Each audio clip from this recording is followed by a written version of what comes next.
So I think this is a really great topic for us to talk about, particularly at this stage in the podcast series, because I don't know that, while I think that management teams know the real value of PR and great marketing to build business value, I'm not always convinced that business owners, particularly without that kind of expertise, really think about that. Right. I mean, we've gone through some podcasts and we've talked about the team that's involved in a transaction, accountants, CPAs, bankers, but really this is about prepping the princess, preparing the business for sale, and one of the key components in preparing a business to sale is building value, and of course, good PR and marketing is critical to that. Well, plus there's nothing wrong with the idea that because you've developed a public knowledge of your business and its brand and what it does in the marketplace, it seems to me that you have target buyers that potentially are looking and watching over a time period. So it could well mean that it's actually easier to do a transaction because of that knowledge. I agree. Well, we're fortunate to have an expert on this subject in the studio with us.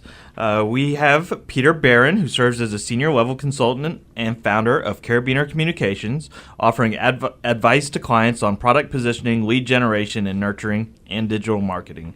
Through more than 2 decades of technology, marketing, and PR experience, Peter has the skills to recognize new trends and opportunities, helping companies plan strategies accordingly. His client experience spans telecommunications, networking, healthcare technology, mobile computing, and a myriad of software solutions.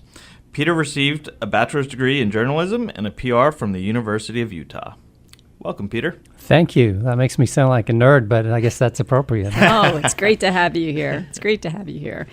So, Peter, before we actually kind of delve into the specific questions of, how you think a business should be thinking about PR and marketing, tell us a little bit about your experiences in transactions. Well, I've had a transaction personally, which is kind of fun to be talking about. I founded a company in '92 with the sole purpose of selling it. Having worked in the agency marketing side, I got to the point where I was a little bit jealous of my software clients who would build a company and 5 years later sell it for an earthly sum and then retire. And I thought, well, I'm as smart as they are. Maybe I could do the same thing. So '92, I got together with a partner and started a firm. Thought we'd sell it 5 years later. It actually took us until 2000 before we found an acquirer, and we went through that process. It was very interesting and rewarding in many aspects, and also contributed to my new-ish venture, which is 13 years old now, not so new. But it was a lot of fun going through that. I learned a tremendous amount. So from the very beginning, your focus was actually the exit? Did you actually make choices and decisions based on that? Along the way, yeah, absolutely. In fact, one of the things that we did partway through is we initially started the firm unimaginatively, naming the company after the founders. And it sounds a little bit like a law firm. Yeah, exactly. Which you haven't done. You chose Trusted Counsel, which is awesome. And realizing that we were getting probably closer to the period where we were accelerating towards the sale, we actually rebranded. Chose a brand name that would be much more recognizable. We were in 3 markets, Atlanta, Austin, and Raleigh. And it was a lot easier at that point, not only to prove that we understood a little bit about branding, but also to get our name out a little further and wider. It also contributed to a aim that we had, which didn't actually become a reality. We thought we might not have to stay with the acquiring entity for quite so long, but our earn-out agreement required us to stay for 4 years. It didn't really pan out the way we thought to, at least for that reason. The rest of it was really a good exercise. So I think that's so interesting that you actually rebranded before you actually sold, because I know that we've dealt with many companies where perhaps they have conflicts in names or really have the same situation where it's just not that great a brand, that give us all of the reasons and rationalizations of why I can't change my brand now. So I think that's really interesting that you just went ahead and did it. And so were there issues with your customers and your marketplace really knowing who you were? I think founders often think there's a lot more brand equity in a company name than there really is.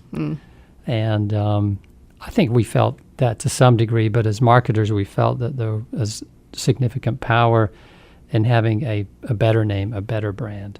And so when we made that change, it was actually 2.5 to 3 years before the transaction, so we had plenty of runway to make some noise and create a new brand.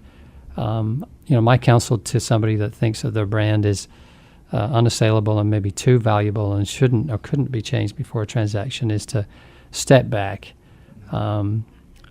really assess, does it really have brand equity? Is it really going to contribute to the value of the company? So one prime example for us is we looked a lot more like a law firm. We should look like a marketing firm. So we went from 3 partner names to, we actually call the company Socket, like an electrical socket. And we told people that we could plug them into success, things like that. Well, you can't do those kinds of phrases when you're just named after people. Right. So my counsel would be to make the name, make the brand fit what you're trying to promise in the marketplace, and then carefully and adequately assess, do you really have decent brand equity? And how you can actually make those communication connections utilizing the name to your benefit. Yeah. I really love that. I was always, this is potentially going to age me, but when Accenture introduced their name and everyone reacted with, what the heck is that? Right. And I love the description of a brand is just a vessel, and it's up to the company and the executives to actually fill it with the meaning that it will have in the marketplace. Right. And so on that same note, you say the word Kodak. Now you think sort of failed film company, right? Yes. It's still one of the world's most recognized brands, and I think we all know the space that it plays in, but it's a meaningless word. They had to invest in that over a long period of time for it to become something. I'm sure it's still an extremely valuable brand worth resurrecting. Right. Yeah, I think Amazon's another good example of that. Tremendous money to build that. Right, but completely arbitrary before, which actually goes into a lot of work that we do about trademarks. I mean, we say arbitrary marks are some of the hardest ones to build value in when the name is arbitrary as in respect to the goods and services. But yet, if you can do it, they are the strongest marks out there from a legal standpoint. And can build real equity inside the business. A lot of real equity. And I think that's So we're going to take a quick break, and we'll be back in a few minutes.